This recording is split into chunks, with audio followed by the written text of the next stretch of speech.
Hi, I'm in my studio today and thinking about the summer to come and further on into the fall. I want to talk today about um, some of the work that you might not be aware that I do. This site is full of my demos on acrylic and mixed media, and you can see some of my work here in my studio. This is my studio work, acrylic and mixed media, but I also love to do drawing and sketching, especially when I'm traveling. And this fall, I have a workshop in Cortona, Italy, that is being offered by Toscana Americana. I'm going to link that below, and would love to have you join me. I think that a workshop is the ideal gift to ourselves because not only do we get the vacation in a unique place, but we also have something to take home from that time that we spend in the workshop. New skills, new ways of looking at the world, and of course, the drawings and paintings that we make in the workshop. This workshop in Cortona this fall from September 4th to 11th is designed to give you quick and easy ways, playful ways to get scenes down quickly. So landscapes, cityscapes, well, villagescapes, really small vignettes of ordinary life. Drawing in plein air does not have to be difficult. It can be quick. We can work with playful materials. And then I'll be doing something which I've just started working with in the last couple of years. I have taught workshops in plein air and travel journaling for many years, in France mostly. But recently I've been working with creating a lot of images with students in fun and playful ways with different kinds of materials on different kinds of papers. And then we curate those images into a concertina sketchbook.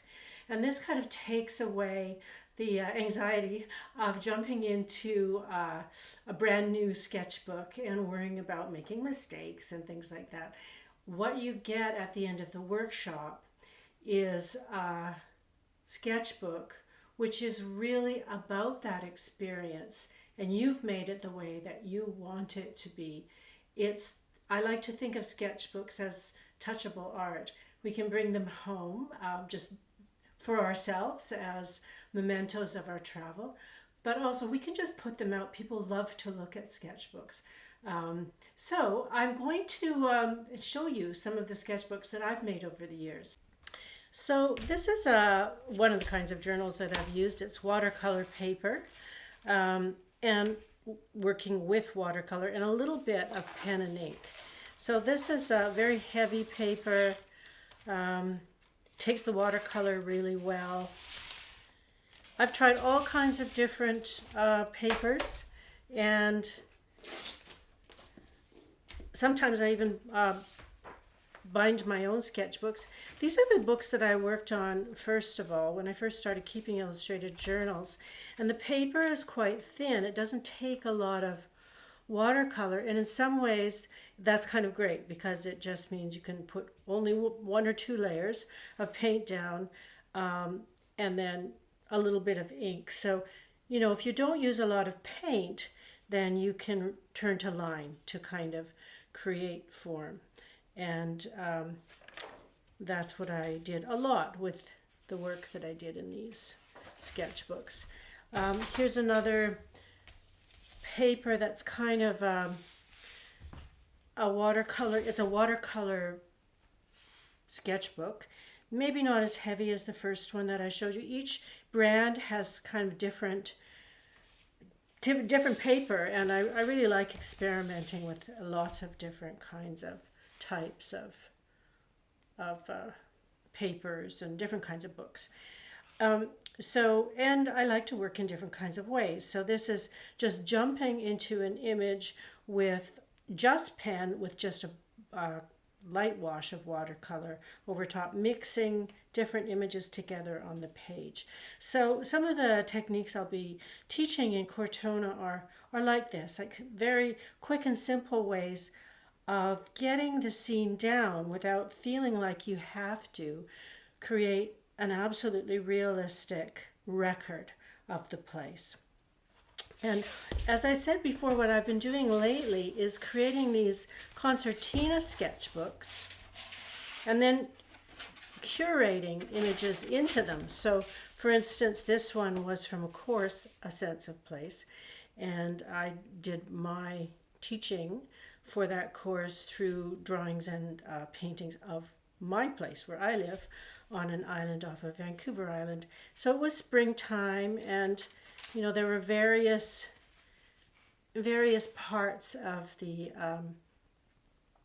course which drew people to go into their own place and create their own drawings. So this was from one of the first exercises where we went to look for basically what is where we live, what is it built on. And so we were asked to go out and look at rocks, basically the bedrock of where we live.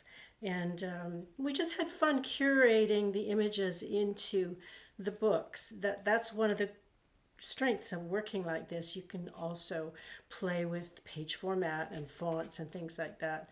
This is just a palette, a watercolor palette of my garden at that time of the year, early spring, turning to what is flowering, and the vegetation of where I live, the Douglas fir trees, the colors of their cones, the colors of the daffodils, that kind of thing, and so on. So it's kind of a great way to make a record of a place or a time the way you want it to be, and in a way that is not as stressful as working directly into a new sketchbook. So let's look at some of the materials that we'll be using. Watercolor is the lightest and most versatile, I think, of mediums for working in the field. I use a simple light palette. It's loaded up with professional grade watercolors that come in tubes. And of course, everyone gets a materials list, and I'll also be providing some materials. But I like to mix watercolor media with things like ink these days, and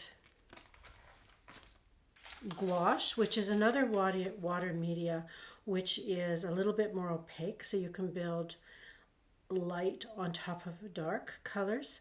I'll even use oil pastels and watercolor crayons, which is a water-soluble crayon, and water-soluble pencil crayons.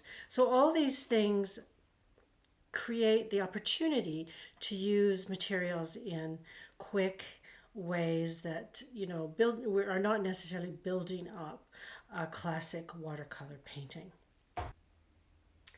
I hope you consider giving yourself the gift of a workshop and join me in Cortona, Italy. I've put the link to Toscana Americana below, and you can find more information there.